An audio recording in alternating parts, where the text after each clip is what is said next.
তো এরপরের যেই থিওরেম আমরা আলোচনার জন্য বলেছিলাম ওটা ছিল open mapping theorem. Open mapping বোঝার জন্য আগে তোমাকে মানে থিওরেমটা বোঝার জন্য ওপেন ম্যাপিং এর ডেফিনেশন বলেছিলাম। যেই ম্যাপিংটা ওপেন সেটকে ওপেন সেটে কনভার্ট করে সেটাই হচ্ছে ওপেন ম্যাপিং আর কি। এটা সব ওপেন সেটের জন্য সত্য হইতে হবে। এই যে এখানে বইতে তোমরা গত ক্লাসে বলেছিলাম যে এক্স ডি একটা ম্যাট্রিক স্পেস, আবার ওয়াই রো এটা আরেকটা ম্যাট্রিক স্পেস। ডি হচ্ছে এক্স এর জন্য ম্যাট্রিক আর রো হচ্ছে ওয়াই এর জন্য ম্যাট্রিক, দুইটা আলাদা ম্যাট্রিক। আর এফ হচ্ছে এক্স থেকে ওয়াই তে কনভার্ট করার জন্য তোমার একটা ম্যাপিং। তাই এক্স থেকে যে কোনো ওপেন সেট আমি নেই, সেটা এফ এর মধ্য দিয়ে যাওয়ার পরে কনভার্ট হওয়ার পরে এটা ওয়াই তে গিয়েও যদি ওপেন থাকে তখন আমি এফ কে বলবো ওপেন ম্যাপিং আর কি। তো বলছিলাম যে কন্টিনিউয়াস ম্যাপিং কনসেপ্টটা কিন্তু ঠিক উল্টা। কন্টিনিউয়াস ম্যাপিং হচ্ছে বিপরীত দিক থেকে। যদি এমন হয় যে ওয়াই থেকে কোন একটা ওপেন সেট চুজ করার পরে তার প্রি ইমেজ এক্স এর ভিতরে গিয়ে ওপেন পাওয়া যায়, তখন এফ কে বলে কন্টিনিউয়াস। তার মানে এফ যদি ওপেন ম্যাপিং হয় তাহলে এফ ইনভার্স কন্টিনিউয়াস ম্যাপিং হবে, এইভাবে চিন্তা করতে পারো। তো এখন কিছু নোটেশনের সাথে আমাদের পরিচিত থাকা দরকার, যে এই যে এখানে আমাদের এস এক্স আর, এটা বলতে বোঝাচ্ছে যে তোমার এমন একটা স্ফেয়ার যার সেন্টার হচ্ছে এক্স এ আর তার রেডিয়াস হচ্ছে আর। তো এটাকে ভেঙে আমরা এইভাবে লিখতে পারি এক্স প্লাস এস আর। এখানে প্লাসটা এটা সংখ্যার প্লাস না, এটা হচ্ছে সেটের প্লাস আর কি। মানে ইউনিয়ন বলাটাও ভুল, ইউনিয়ন না, এটা মানে হচ্ছে এস আর। আবার কি বোঝায় সেটা বুঝে, এস আর মানে হচ্ছে একটা স্ফেয়ার যার সেন্টার অরিজিনে মানে মূল বিন্দুতে যেটা আইডেন্টিটি এলিমেন্ট থাকে আমাদের, আর আরটা হচ্ছে রেডিয়াস। তাহলে এই দুইটার পার্থক্য এবং মিল বুঝতে, নোটেশন গুলা পরবর্তী ইউজ করতেছে, তো এই জন্য একটু বুঝতে হবে যে এই জিনিসটা মানে এই নোটেশন দুইটা বুঝছো কিনা। জাস্ট সিম্বলিক্যালি যে কোনো র্যান্ডম স্ফেয়ার যার সেন্টার এক্স এ আর রেডিয়াস হচ্ছে আর, সেটা হচ্ছে এস এক্স এ আর। আর যখন এস আর লিখতেছি তাহলে এস আর হচ্ছে সেন্টারে তোমার সরি অরিজিনে সেন্টার থাকবে আর রেডিয়াস হবে আর আর কি। এখানে লেখা আছে, আর এগুলোকে ওপেন ধরে নিচ্ছে, আমরা বাই ডিফল্ট ওপেন ধরে নিচ্ছি। তো এখানে ডেফিনেশন লেখাও আছে যে এস এক্স আর হচ্ছে ওই যেন আর থেকে কম হয় তার ম্যাট্রিক গুলো ওইভাবে হিসাব করছে আর কি। এখন এইখানে যে জিনিসটা যে এস আর তাকে লেখা আবার আর ইন্টু এস ওয়ান। তো এস ওয়ান মানে হচ্ছে যে রেডিয়াস এক।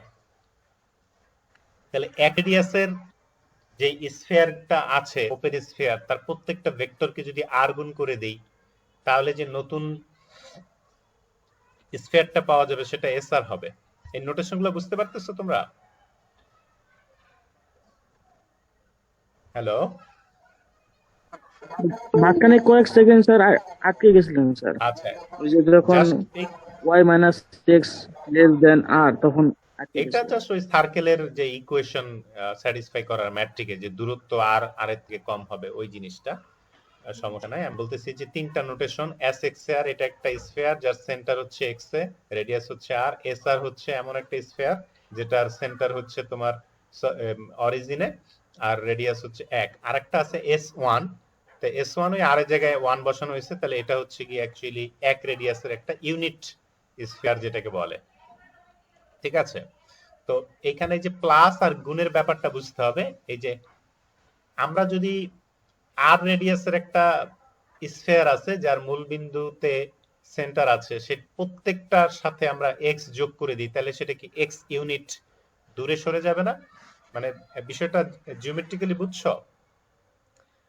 জি স্যার, এটা তো বুঝি স্যার। ওই যে কোন একটা এটা গ্রাফের সাথে দুই যোগ করলে দুই এটাকে বলে দুই ইউনিট উপরে সেটা হয়। এটাকে বলে ট্রান্সলেশন আর কি। হ্যাঁ, মনে করো যে তোমার সেন্টারে সেন্টারটা অরিজিন ধরে, অরিজিনের সেন্টার ধরে আমি যেটা একটা সার্কেল আঁকি সেটাকে আমি আহ, আহ, মনে করো 5-6 পয়েন্ট নিলাম সেন্টারটা, তাহলে কি আমার স্ফিয়ারটা সরে যাবে না? বুঝতে পারছো? জি স্যার, সরে যাবে স্যার। হ্যাঁ, তো ওইটা হচ্ছে যে প্রত্যেকটা পয়েন্টের সাথেই কিন্তু আমার 5-6 পয়েন্টটা ওই যোগ হয়ে তখন কিন্তু স্ফিয়ারটা সরে যাবে। আর এটা হচ্ছে যে প্রত্যেকটা ভেক্টরকে আর গুণ করলাম, মানে একক ব্যাসার্ধের একটা স্ফিয়ার ছিল, তো প্রত্যেকটা ভেক্টরকে আমি আর দিয়ে গুণ করলাম, তাহলে সেই স্ফিয়ারটা কি তোমার রেডিয়াস কম বেশি হয়ে যাবে, তাই না? আর যদি একের বড় হয় তাহলে তোমার এটা আর সাইজে বড় হয়ে যাবে, আর আর যদি 0 থেকে 1-এর কম হয় তাহলে তোমার সেটা আরো ছোট হয়ে আসবে। ওকে, তাহলে আমরা নেক্সট জিনিসে চলে যাই। ওপেন ম্যাপিং থিওরেম আমাদের এখানে কথাটা কি ছিল মনে আছে কি?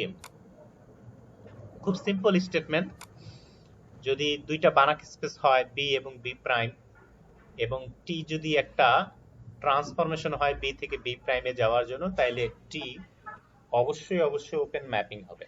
স্টেটমেন্টটা বোঝা খুব সোজা। একটা বানাক স্পেস থেকে একটা বানাক স্পেসে যদি একটা কন্টিনিউয়াস ট্রান্সফরমেশন নেওয়া যায়, তাহলে সেই ট্রান্সফরমেশনটা অবভিয়াসলি ওপেন ম্যাপিং হবে। ওপেন ম্যাপিং মানে কি? ওপেন সেটের ম্যাপ হওয়ার পর ওপেন সেটের ম্যাপিংটাও ওপেন হবে। হ্যাঁ, ওপেন সেটের ম্যাপিং হওয়ার পরে সেটা ওপেন থাকবে আর কি। ওপেন থাকবে, জি, জি। বুঝতে পারছো? শেপ এন্ড সাইজ চেঞ্জ হয়ে যেতে পারে, কিন্তু তার ওপেন হওয়ার যে বৈশিষ্ট্যটা সেটা ঠিক থাকবে আর কি।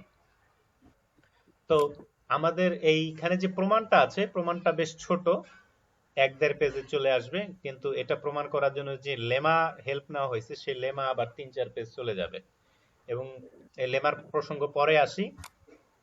তা আমরা প্রমাণের ক্ষেত্রে যাই, যে দেওয়াই আছে টি হচ্ছে বি থেকে বি প্রাইমে যাওয়ার জন্য একটা ট্রান্সফরমেশন। এখন আমাদের দেখাইতে হবে টিটা একটা ওপেন ম্যাপিং হয়।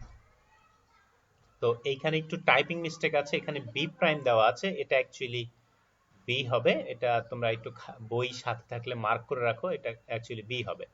তো আমরা আমাদের প্রথম বানাক স্পেস বি থেকে একটা ওপেন সেট র্যান্ডমলি চুজ করলাম জি। তাহলে জি এর যে ইমেজ হবে সেই ইমেজটাকে আমরা বলতেছি টিজি, মানে টি এর ভিতরে জি কে আমরা ইনপুট দিলাম, তারপরে যে পরিবর্তিত অবস্থা সেটা হচ্ছে টিজি। তাহলে সেটা টিজি যদি এখন আমি বি প্রাইমের মধ্যে ওপেন দেখাইতে পারি, তাহলে কিন্তু আমাদের ওপেন ম্যাপিং থিওরেম প্রমাণ হয়ে গেল। বুঝতে পারছো? মানে জি হচ্ছে ওপেন, তাহলে টি এর মধ্যে জি কে দেওয়ার কারণে যে অবস্থাটা হচ্ছে সেটা হচ্ছে তোমার টিজি। এখন টিজি অবভিয়াসলি বি এর বি প্রাইমের একটা সেট।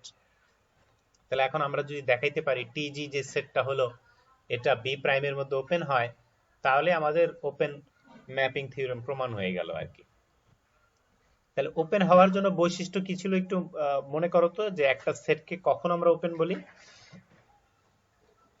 ওপেন হওয়ার বৈশিষ্ট্য কি ছিল? একটা সেট ওপেন হওয়ার কন্ডিশন কি? তাড়াতাড়ি বলো, বই না দেখি বলো।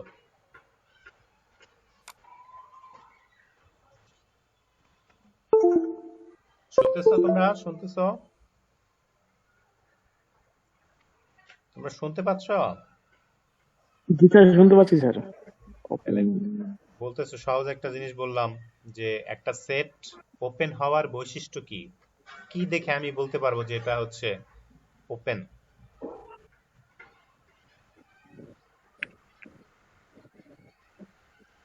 একটা সেট ওপেন কখন হয়?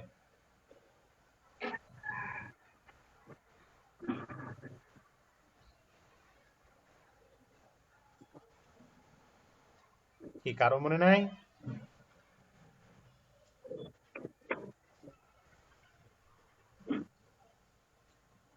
তো ওপেন সেটের ডেফিনেশনে যদি এখন মনে করতে না পারো, ওপেন সেট স্যার, ওই যে যেমন কোনো একটা ওই যে নেবারহুড নিয়ে যদি করা হয়, প্রত্যেকটা বিন্দু যদি ওই ভিতরে থাকে।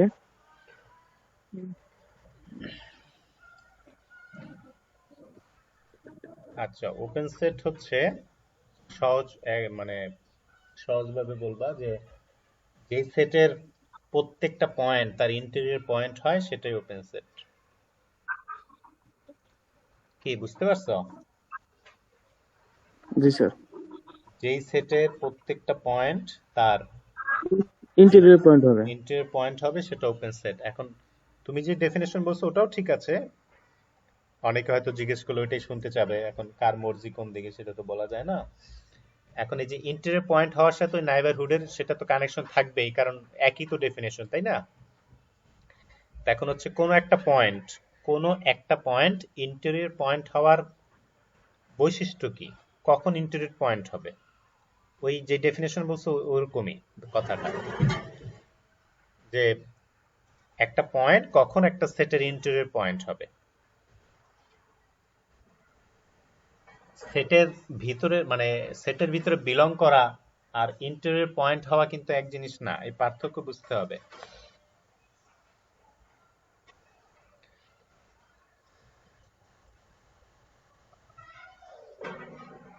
কি বলো কেউ একজন যে ইন্টেরিয়র পয়েন্ট কখন বলবো আমরা একটা পয়েন্টকে?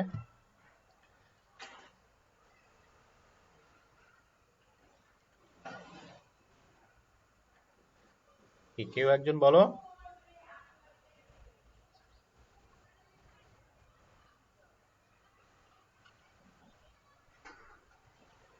তুমি তো এখন বাচ্চাদের পড়াশোনায় ভুলে গেছো।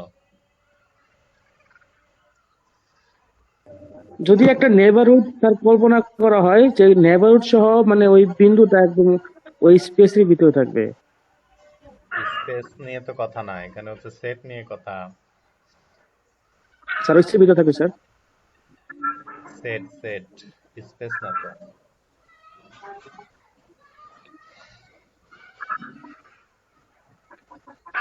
যে বিন্দুটা নিচ্ছি স্যার ওই বিন্দুটা স্যার, উম, ওই বিন্দু নিয়ে যদি আমি একটা নেবারহুড কল্পনা করি, বিন্দু এবং নেবারহুড ওই সেটের ভিতরে থাকবে। হুম, কোনো সেটের ভিতরে একটা পয়েন্ট ইন্টারিয়র পয়েন্ট হওয়ার বৈশিষ্ট্য এটাই যেটা বললাম, যে ওই পয়েন্টের কমসে কম একটা নাইবারহুড আমাদের সেটের মধ্যে বিলং করে কিনা। বুঝতে পারছো? যদি বিলং করে, যে কোনো পয়েন্টের কমপক্ষে একটা নাইবারহুড, কমপক্ষে একটা নাইবারহুড, এবং নাইবারহুডটা ওপেন হইতে হবে অ্যাকচুয়ালি। তো ওপেন সেট ডিফাইন করতে হলে ওপেন সেট লাগে আর কি। তো কোনো পয়েন্ট ইন্টারিয়র পয়েন্ট হবে যদি তার কমপক্ষে একটা নাইবারহুড আমাদের মূল সেটের মধ্যে বিলং করে, তখন সেটা ইন্টারিয়র পয়েন্ট হবে। বুঝতে পারছো? কি বুঝাইতে পারছি? জি স্যার। তাহলে যেই সেটের সব পয়েন্ট তার ইন্টারিয়র পয়েন্ট হয় সেটাই ওপেন সেট। তাহলে অন্যভাবে ডেফিনেশন বললে বলতে পারো, যেই সেটের প্রতি এলিমেন্টের কমপক্ষে একটা নাইবারহুড ওই সেটের মধ্যে বিলং করে সেটাই হচ্ছে ওপেন সেট। কথা ক্লিয়ার? বুঝতে পারছো? জি স্যার। এই এই জিনিসগুলা এখনো জিজ্ঞেস করলে আমতা আমতা করো কেন, মানে কনফিডেন্টলি বলতে পারো না কেন? এগুলো তো খুব ছোট ক্লাসের পড়াশোনা, এগুলা এখনো যদি এরকম আমতা আমতা করো, ফাংশনাল পড়াবো কিভাবে?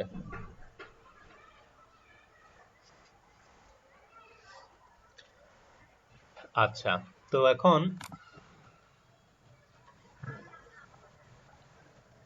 এখানে যে জিনিসটা আসলো, পরবর্তীতে আমাদের টার্গেট হচ্ছে এই যে টিজি কে ওপেন দেখানো। তাহলে টিজি কে যদি আমাদের ওপেন দেখাইতে হয়, টিজি সেটটা তো বি প্রাইমের একটা সেট, মানে বি প্রাইম স্পেসের একটা সেট। তো এখন টিজি এর মধ্যে থেকে কোনো র্যান্ডমলি একটা ওয়াই যদি আমরা নেই, এবং সেই ওয়াই কে কন্টেইন করা কোনো একটা ওপেন স্ফিয়ার যদি টিজি এর মধ্যে বিলং করে, তখনই ওয়াইটা ইন্টারিয়র পয়েন্ট হবে। কথা ক্লিয়ার? বুঝতে পারছো? আমাদের দেখাইতে হবে যে টিজিটা ওপেন। তাহলে ওপেন দেখানোর টেকনিকটা কি, আমরা টিজি এর মধ্যে থেকে র্যান্ডম একটা এলিমেন্ট ভেক্টর নিব ওয়াই, র্যান্ডম একটা ভেক্টর নিব ওয়াই, যদি দেখাইতে পারি ওয়াই এর একটা ওপেন নাইবারহুড, যেটা এখানে আমরা স্ফিয়ার আকারে বলতেছি, স্ফিয়ারটাই ওর নাইবারহুডের কাজ করবে আর কি। ঠিক আছে? যে ওয়াই কে কন্টেইন করা কোনো একটা স্ফিয়ার যদি টিজি এর মধ্যে ফুললি বিলং করে, তখনই ওয়াইটা ইন্টেরিয়র পয়েন্ট হবে। আবার ওয়াই যেহেতু আরবিটারি পয়েন্ট, তাহলে অ্যাজ এ হোল টিজি পুরাটা কি ওপেন সেট হবে। টেকনিকটা বুঝতে পারছো? আমরা আসলে কোন দিকে প্রমাণটা নিতে চাচ্ছি, যে টিজি কে ওপেন করার আমাদের টেকনিকটা।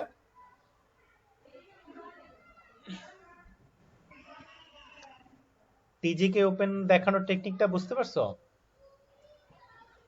স্যার মাঝে মাঝে স্যার একটুখানি স্যার হয়ে গেছিল স্যার, লাইন কেটে গেছিল।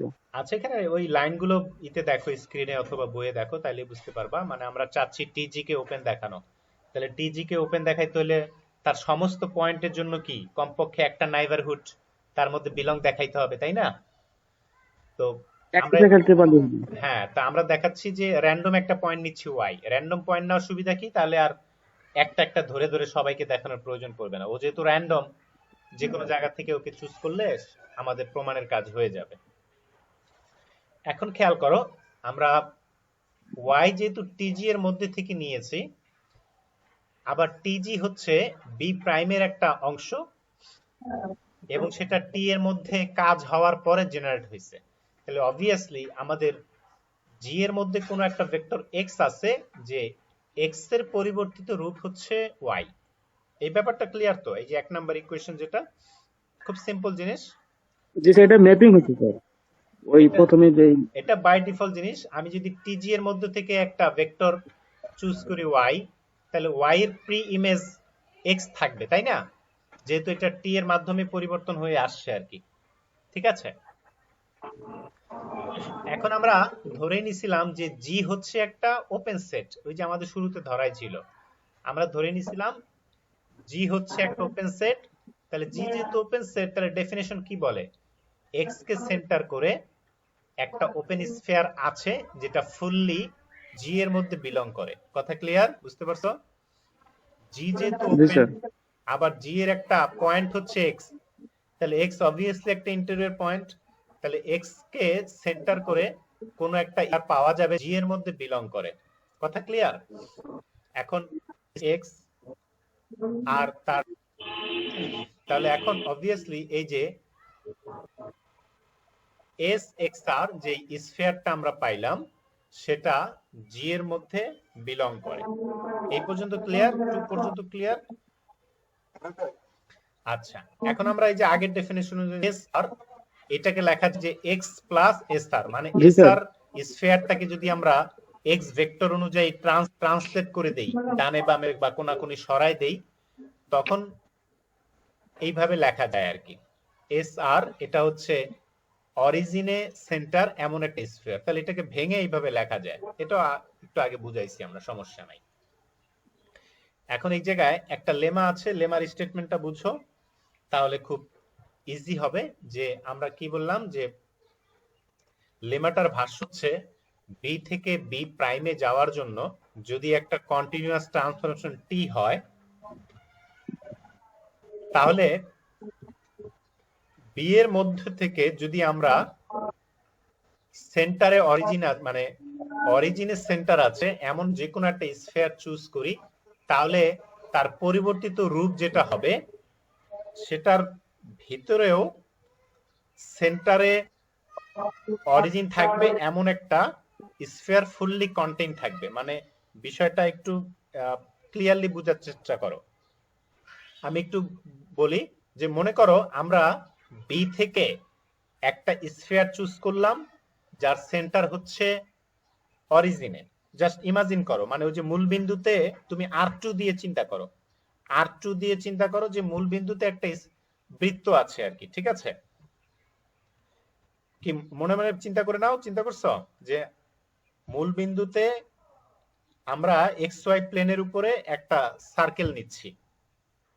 ঠিক আছে, এখন এই সার্কেলকে টি এর মাধ্যমে চেঞ্জ করব। তাহলে অন্য আরেকটা এই সার্কেলটা কিন্তু আর সার্কেল থাকবে না। কথা কি বুঝতে পারছো? শুনতে পাচ্ছ?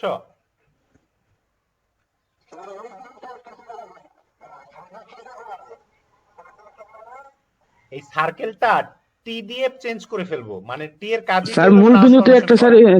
আর সার্কেল চিন্তা সার্কেল, করলাম, সার্কেল তারপর কি বললেন? মানে ডিস্ক করতেছি, মানে আমাদের যে সার্কুলার ডিস্কটা আছে সেই ডিস্কটার কথা চিন্তা স্যার করো, ওপেন ডিস্ক আর কি। ঠিক আছে, এখন এই ডিস্কের যত পয়েন্ট আছে, জি স্যার। মানে ফুল ডিস্কটাকে আমি টি এর আন্ডারে চেঞ্জ করব, মানে টি দিয়ে চেঞ্জ করে ফেলবো, সেটা অন্য আরেকটা স্পেসে হ্যাঁ গিয়ে সেটা কিন্তু ওই শেপ এন্ড সাইজে আগের মতো নাও থাকতে পারে। এটা তো বুঝতে পারছো ব্যাপারটা, মানে বাস্তব ঘটনা তো বুঝতে পারছো।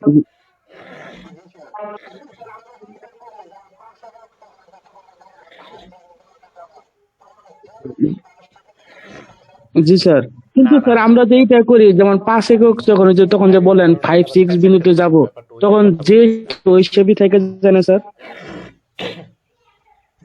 লেমার বৈশিষ্ট্যটা বুঝো আগে। লেমা বলতেছে যে আমি বি এর মধ্যে সেন্টারে অরিজিন, মানে অরিজিনের সেন্টার আছে এমন একটা স্ফিয়ার বা ডিস্ক চিন্তা করো। ঠিক আছে, বি এর মধ্যে সেন্টারে, মানে অরিজিনের সেন্টার আছে এমন একটা ডিস্ক চিন্তা করো, ডিস্ক বা স্ফিয়ার চিন্তা করো। তারপরে সেটাকে টি এর মাধ্যমে আমি ট্রান্সফর্ম করব, মানে চেঞ্জ করে ফেলবো।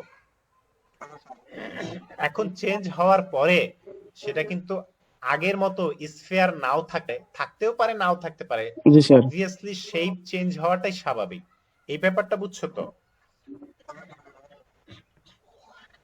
কথা বুঝছো তো?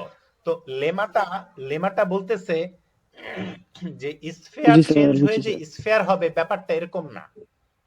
বলতেছে জি স্যার। স্ফিয়ার চেঞ্জ হয়ে এমন একটা শেপ হবে যেই শেপের ভিতরে অরিজিনে সেন্টার আছে এমন আরেকটা স্ফিয়ারকে তুমি কন্টেন্ট দেখাইতে পারবা।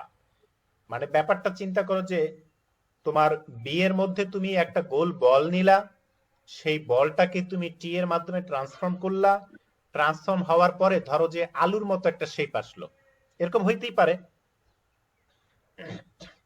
কথাটা বুঝছো? মানে তুমি নিশ্চয় একটা বল টি এর মাধ্যমে চেঞ্জ করছো, হ্যাঁ, এখন হয়তো মনে হয় আলুর মতো একটা শেপ হয়ে গেল, কথার জি কথা স্যার, চেঞ্জ হওয়ার পরে আলুর মতো, মানে বি প্রাইমে কিন্তু গিয়ে ট্রান্সফর্ম করার সে পরে আলুর সেটা মতো একটা আলো শেপ হয়ে গেল, নিল। ঠিক আছে, আলো হয়ে গেল। কিন্তু অরিজিন, মানে লেমাটা বলতেছে শেপটা আলু হোক, কিন্তু এমন একটা অবস্থা তৈরি হবে যে আমি মূল বিন্দুতে সেন্টার করা এমন একটা স্ফিয়ার ওই আলুর মধ্যে চিন্তা করতে পারবো যেটা পুরাটা আলুর মধ্যে কন্টেইন আছে। ব্যাপারটা বুঝছো কিনা? ব্যাপারটা বুঝছো?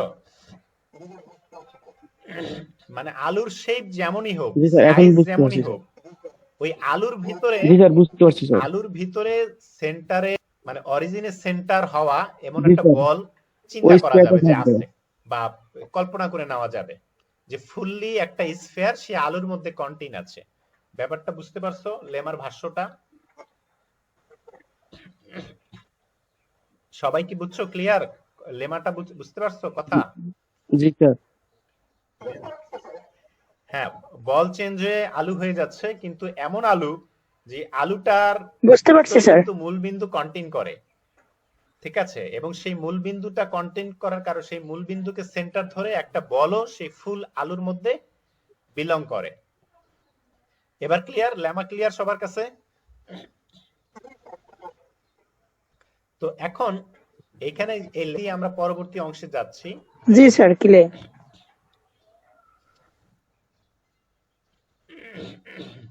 আমরা যে এসআর এর কথা বলতেছিলাম, প্রথমে হচ্ছে এস এক্স আর, যেটা জি এর মধ্যে একটা স্ফিয়ার ছিল, সেটাকে আমরা ভেঙে দুই অংশে লিখছিলাম, একটা হচ্ছে এক্স আর একটা হচ্ছে এস আর।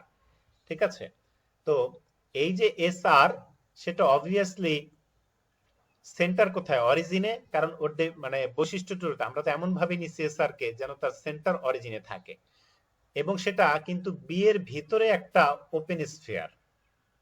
ঠিক আছে, এখন এই এসআর কে যদি টি এর মাধ্যমে আমরা চেঞ্জ করি, তাহলে অবভিয়াসলি সে তার শেপ চেঞ্জ করাটা খুব স্বাভাবিক, করতেও পারে নাও করতে পারে। ধর শেপ কথা আগের মতোই চিন্তা করো, এসআর একটা বল ছিল, সেই বলটাকে আমরা এখন টি এর মাধ্যমে চেঞ্জ করলাম, তাহলে আলুর মতো একটা শেপ আসলো। এখন তাহলে সেই আলুর ভিতরে এরকম আরেকটা স্ফিয়ার চিন্তা করা যাবে, যেটাকে ওরা বলতেছে এস এপসাইলন প্রাইম। প্রাইমটা পরে, এস এপসাইলন প্রাইম, এই প্রাইমটা কিন্তু এপসাইলনের উপরে না, এস এর উপরে, মানে পরে দিছে কিন্তু এস এর উপরে আর কি। এই লাইনটা বুঝতে পারছো? এতক্ষণ যা বুঝাইলাম সেটা সাপেক্ষে চিন্তা করো। এই যে এসআরটা ছিল বল, আর টি এসআর হচ্ছে তার পরিবর্তে রূপ একটা আলু, একটা আলুর মতো শেপ চিন্তা করো, তাহলে সেই আলুর মধ্যে আমি আরেকটা বল চিন্তা করতে পারি, যেই বলটা সেন্টার হচ্ছে অরিজিনে। কথা ক্লিয়ার? লেমা কিন্তু এটাই বলতেছিল। এই লাইনটা বুঝছো কিনা একটু চিন্তা করো, কি বুঝতে পারছো? লেমা বলতেছে জি স্যার। নতুন পরিবর্তিত শেপ যেমনই হোক, জি স্যার। তার মধ্যে তুমি একটা ওপেন স্ফিয়ারকে চিন্তা করে নিতে পারবা, মানে ভিতরে কন্টেইন করে এরকম একটা ওপেন স্ফিয়ার থাকবেই থাকবে, মাস্ট। এটাই হচ্ছে আমাদের লেমার ভাষ্য। এখন আমরা এই দুই পাশে ওয়াই ভেক্টর যোগ করে দিলাম। ওয়াই ভেক্টর যোগ করা মানে ওয়াই ভেক্টরের সাপেক্ষে ট্রান্সলেশন নিলাম। তাহলে দুই পাশে আমাদের এই সাবসেটের প্রপার্টি ঠিক থাকবে, সমস্যা নেই। এই পাশে আমি ওয়াই যোগ করলাম, ওই পাশে ওয়াই যোগ করলাম।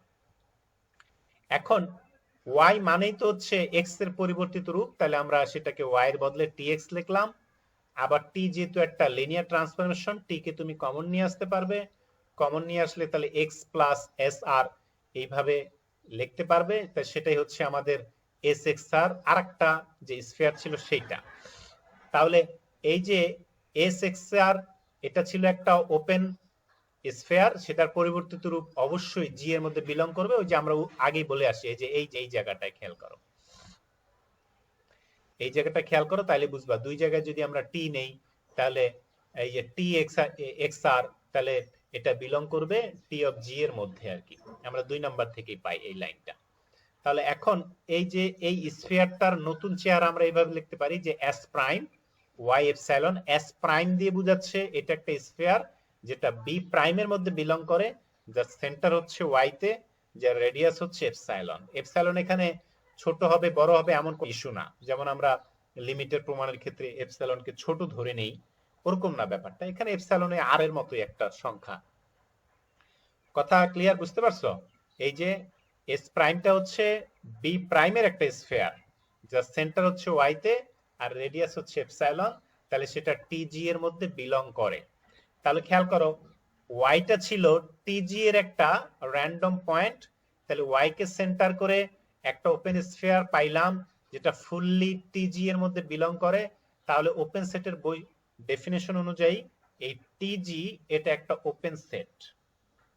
কথা ক্লিয়ার? বুঝতে পারছো?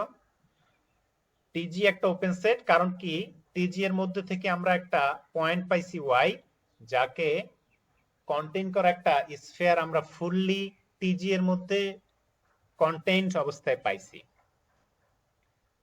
প্রমাণ ক্লিয়ার কিনা বুঝতে পারছো?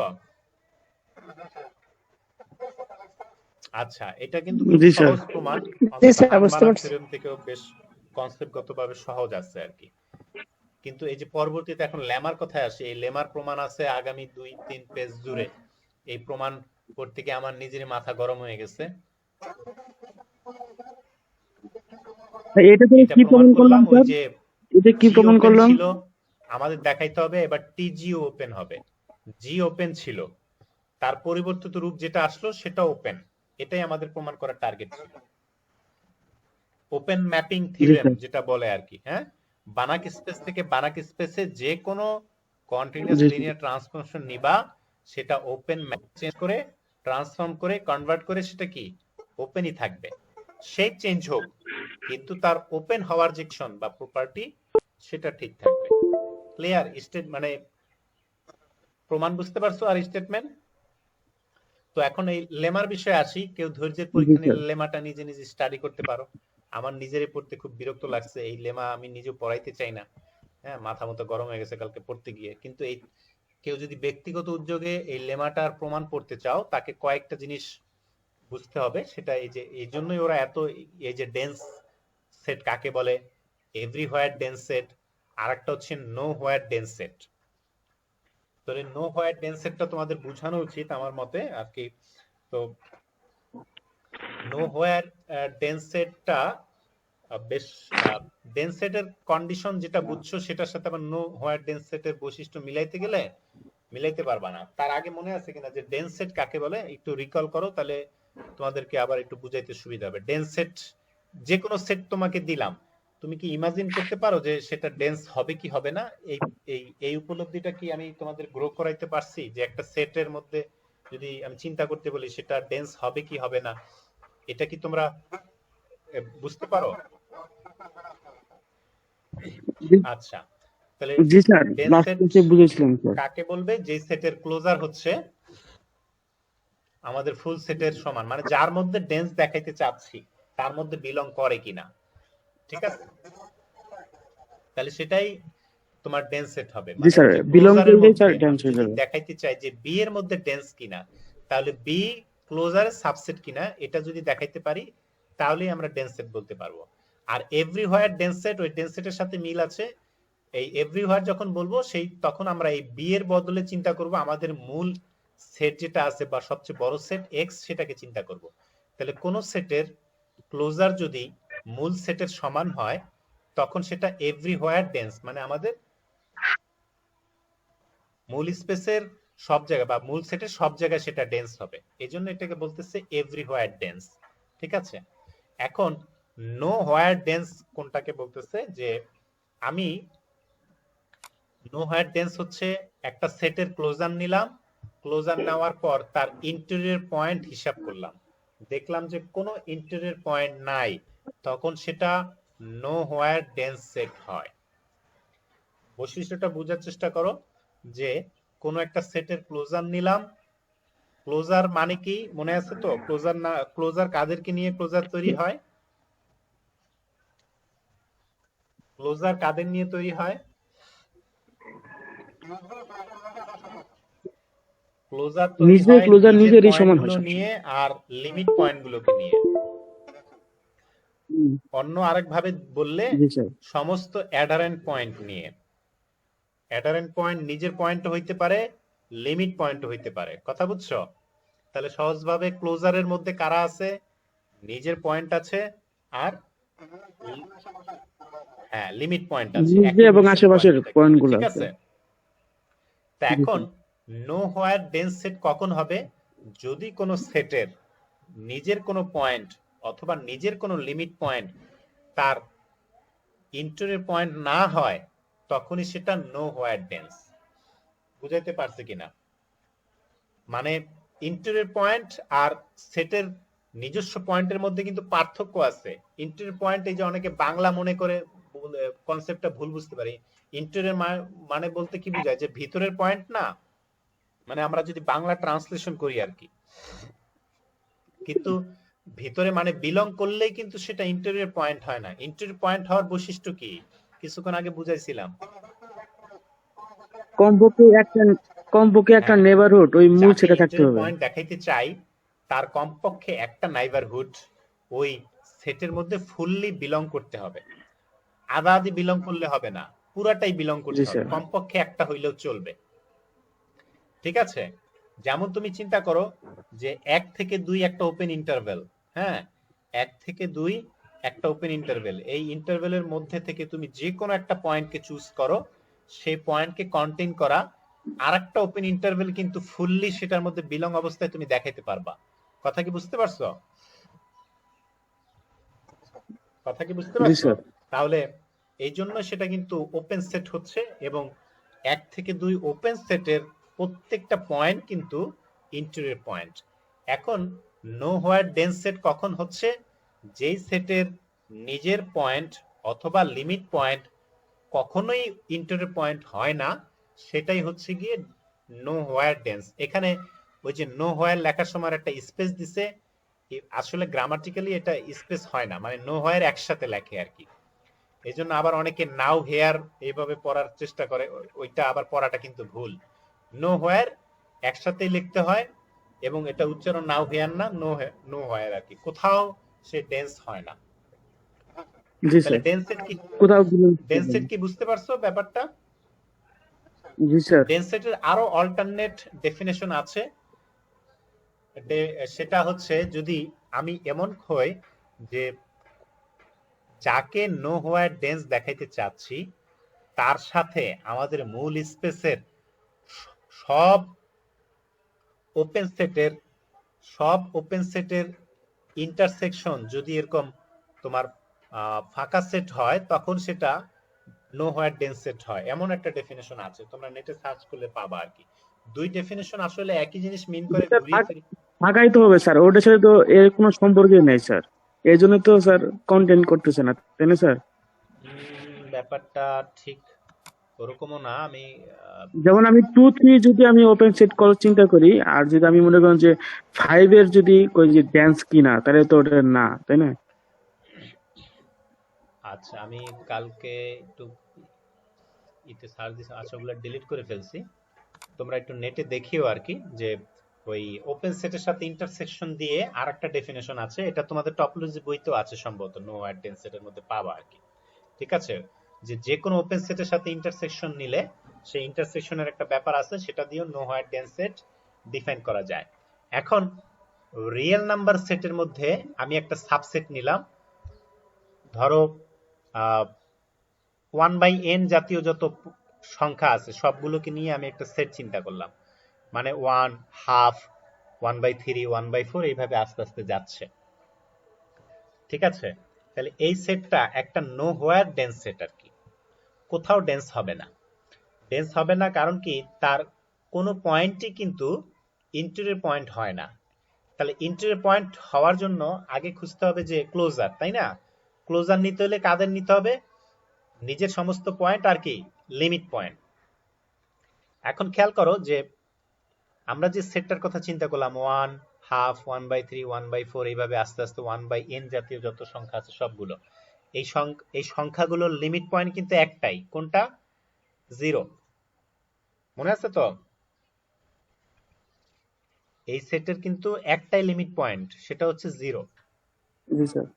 তাহলে 0 হচ্ছে লিমিট পয়েন্ট, আর বাকি পয়েন্টগুলো হচ্ছে তার নিজস্ব পয়েন্ট, মানে ভিতরের ভিতরের বলতে ইন্টেরিয়র বলতেছি না, মানে নিজের মধ্যে বিলং করে, নিজস্ব পয়েন্ট।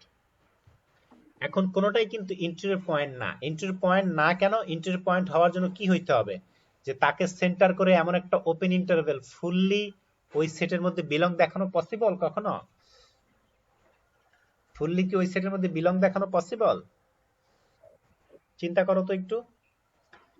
ওই সেটের যে কোনো পয়েন্ট অথবা লিমিট পয়েন্টকে সেন্টার ধরে যদি আমি একটা ওপেন ইন্টারভেল নেই, সেই ওপেন ইন্টারভেলটা কি ওই সেটের মধ্যে ফুললি বিলং করানো পসিবল হবে?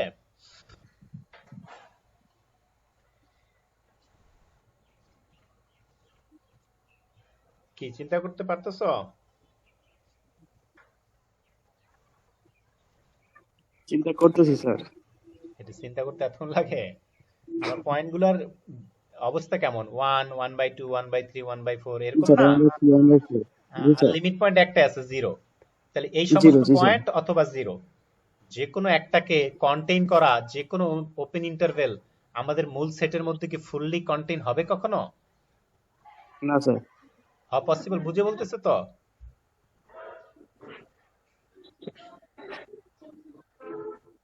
কোন? কোন ওপেন ইন্টারভেল কি এই ডিসক্রিট সেটের মধ্যে ফুললি বিলং করা পসিবল? এটা তো এমনি হয় না, সেটটাই তো ডিসক্রিট। ডিসক্রিটের জন্য জি স্যার। তাহলে এটার মধ্যে তো কন্টেন হলে ওপেন ইন্টারভেল কন্টিনিউয়াস কখনোই হবে। কন্টেইন অবস্থা দেখানো পসিবল না। কথা বুঝছো? জি স্যার। তাহলে এই জন্য এটা হচ্ছে নো হোয়ার ডেন্স সেট। কথা বুঝছো? জি বুঝতে স্যার। পারছো?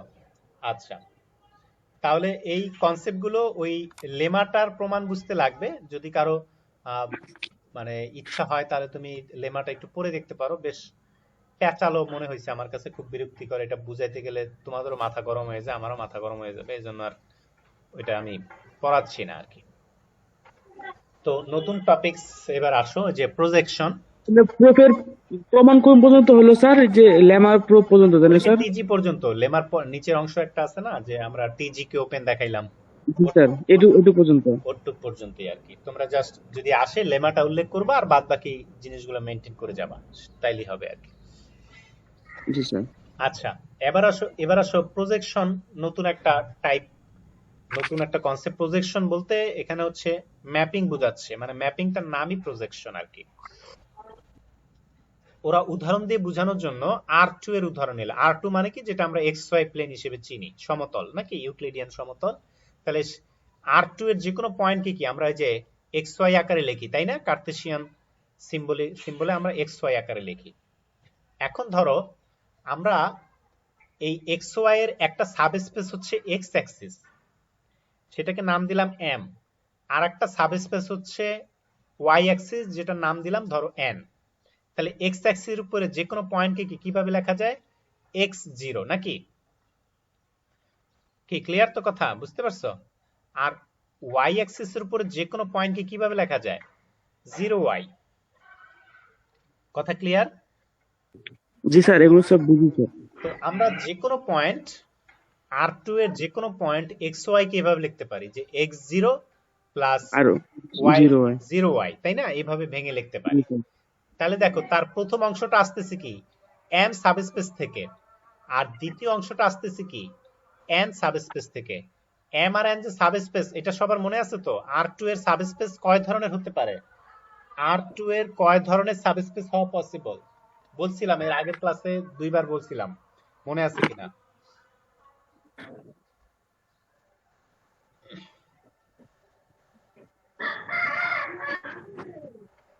স্যার 0 হতে পারবে,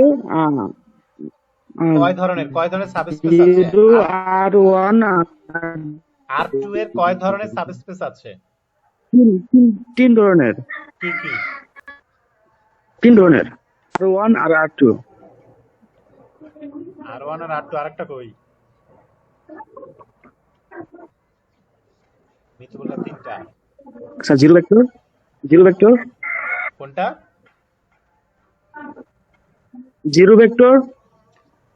জিরো ভেক্টর নিয়ে যে সেট হয় সেটা তো দুইটা বাই ডিফল্ট এমনি থাকবে, নিজেই তো নিজের সাবস্পেস ধরা যায় নাকি?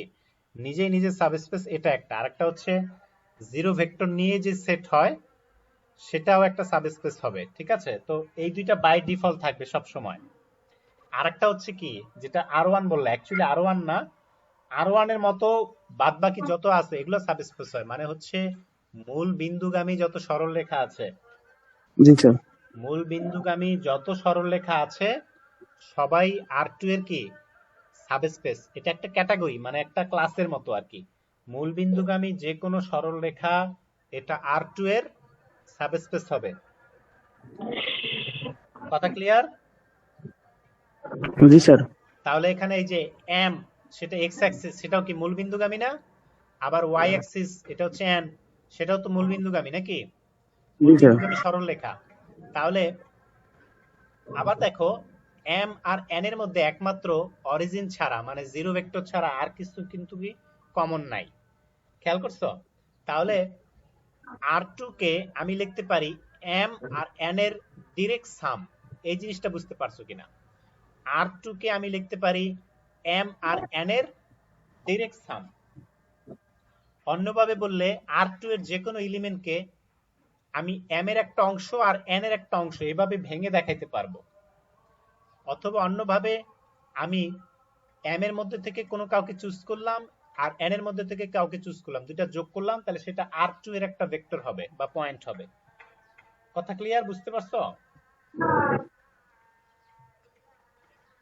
কথা কি বুঝতে পারছো? স্যার ওই যে ওটা কি জেড সমান আলফা প্লাস বিটা লেখছে স্যার ওটা? আর ওটা তো একই জিনিস, মানে এই যে এক্স ওয়াই কে দুইটা আলাদা আলাদা ভেক্টরে ভাঙায় লেখছে, ওই জিনিসটাই লেখছে। ওইটা তো আমাদের বেশি ধর্তব্য বিষয় না। বলতেছি যে এই জায়গাটা বুঝছো কিনা, যে R2 হচ্ছে m আর n এর ডিরেক্ট সাম। ডিরেক্ট সাম আগে বুঝাইছিলাম জি তোমাদেরকে, স্যার। জি স্যার, বুঝেছিলেন স্যার। মনে আছে? কমপক্ষে স্যার একটা কমন কমন পয়েন্ট থাকতে হবে স্যার। না, ওটা স্পেস হলে কমন থাকবে। স্পেস যদি স্পেস ছাড়া অন্য সেট হয় তাহলে তাদের মধ্যে কমন থাকবে না। জি স্যার। যেহেতু সাবস্পেস, সাবস্পেস হইতে হলে তো জিরো বিন্দুকে কন্টেইন করাই লাগবে।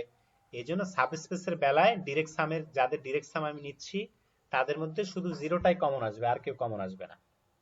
ক্লিয়ার? তাহলে জি এখন আমি স্যার। বলতেছি R2 কে আমি এই যে m আর n এর ডিরেক্ট সাম হিসেবে লিখতে পারি। কারণ কি, R2 এর যে কোনো পয়েন্ট তার একটা অংশ m আর একটা অংশ n থেকে আসছে, এটা দেখানো পসিবল। কথা ক্লিয়ার? জি স্যার।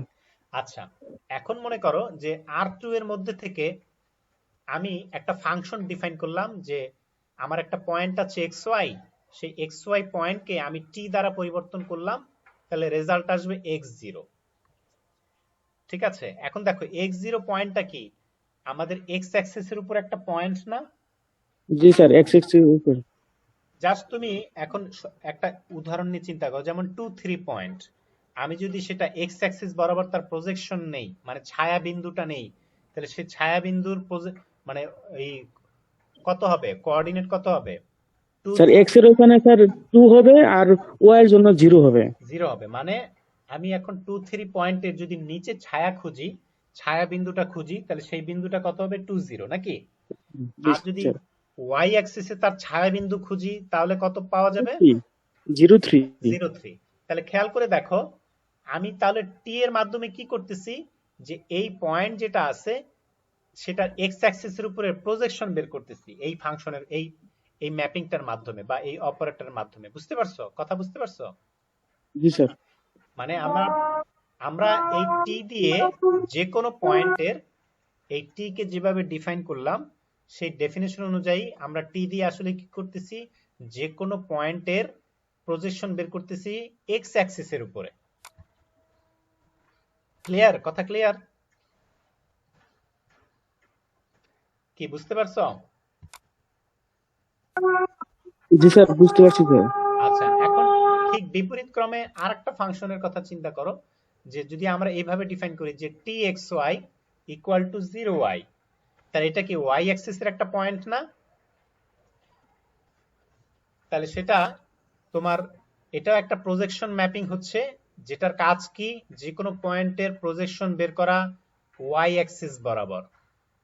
কথা বোঝা গেছে কিনা, কথা বুঝতে পারছো?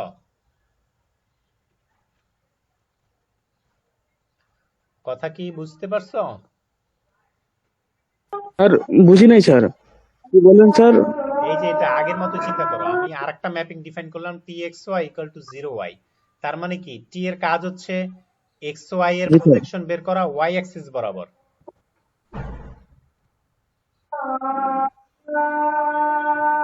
জি স্যার, ক্লিয়ার? এখন বুঝতে পারছি স্যার। তাহলে এখন ডেফিনেশনে জি আসো, স্যার। এখন প্রজেকশন ম্যাপিং এর ডেফিনেশনে আসো।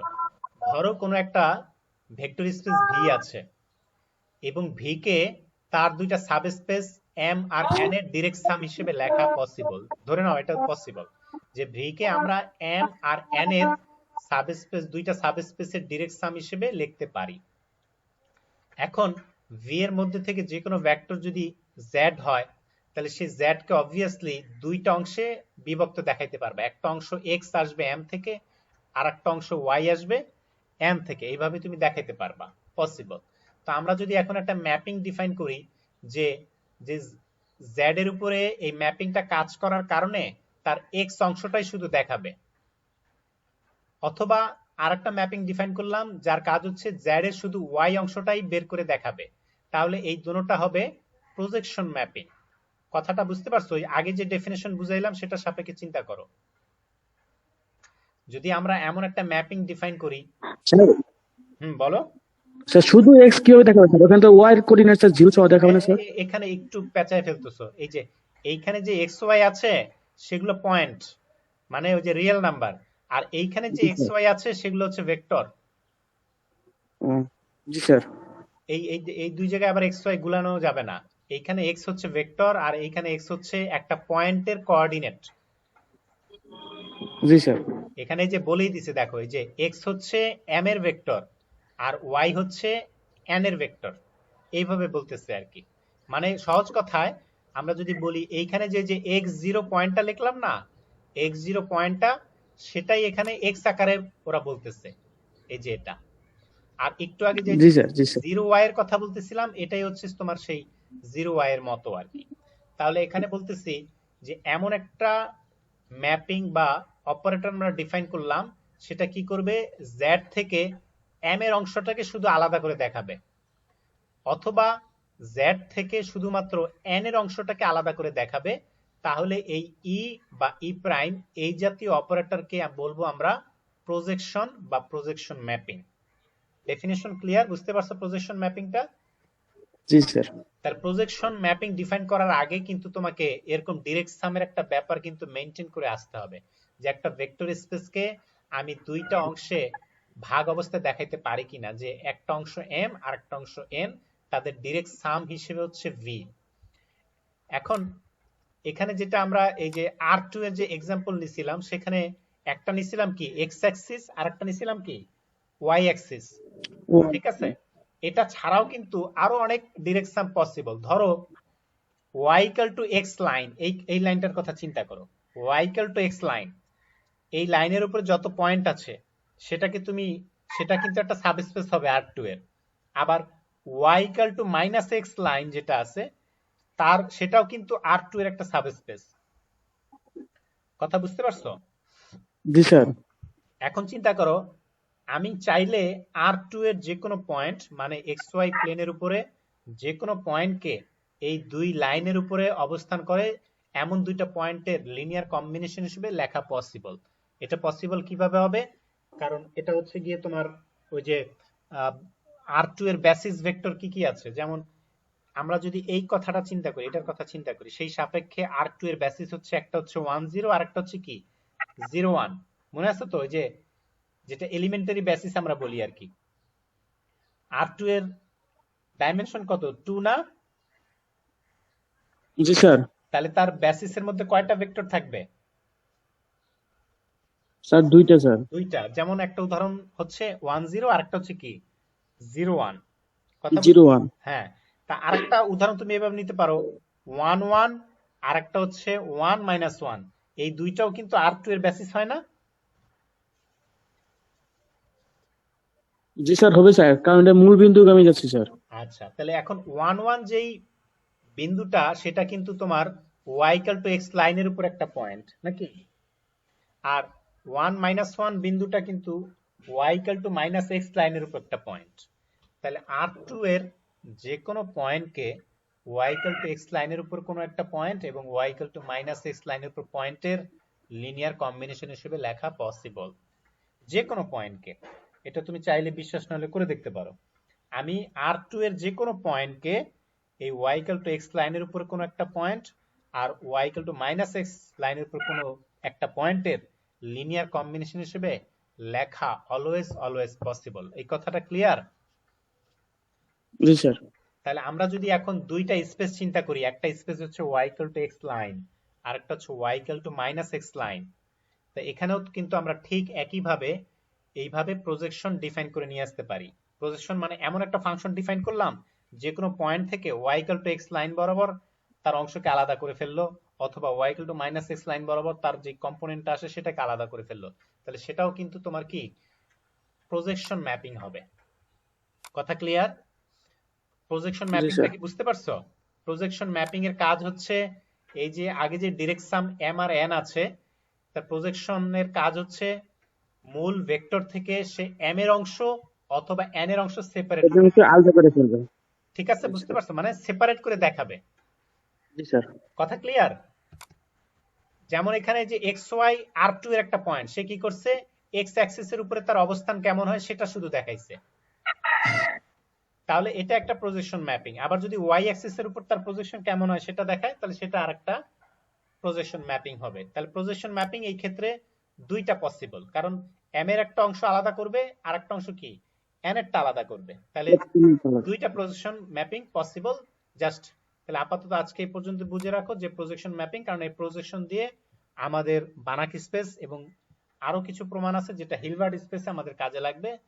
তো পরবর্তীতে আবারও এগুলো আমরা ডিসকাস করব, সমস্যা নাই কোথাও আটকে গেলে। তো আজকের ক্লাস এ পর্যন্তই। তোমরা ওই প্রজেকশনের ব্যাপারটা আবার একটু জিওমেট্রিক্যালি চিন্তা করো, যা বললাম বুঝতে সুবিধা হবে আর কি। হ্যাঁ, তো ঠিক আছে, আজকে এই পর্যন্ত। হ্যাঁ, আল্লাহ হাফেজ।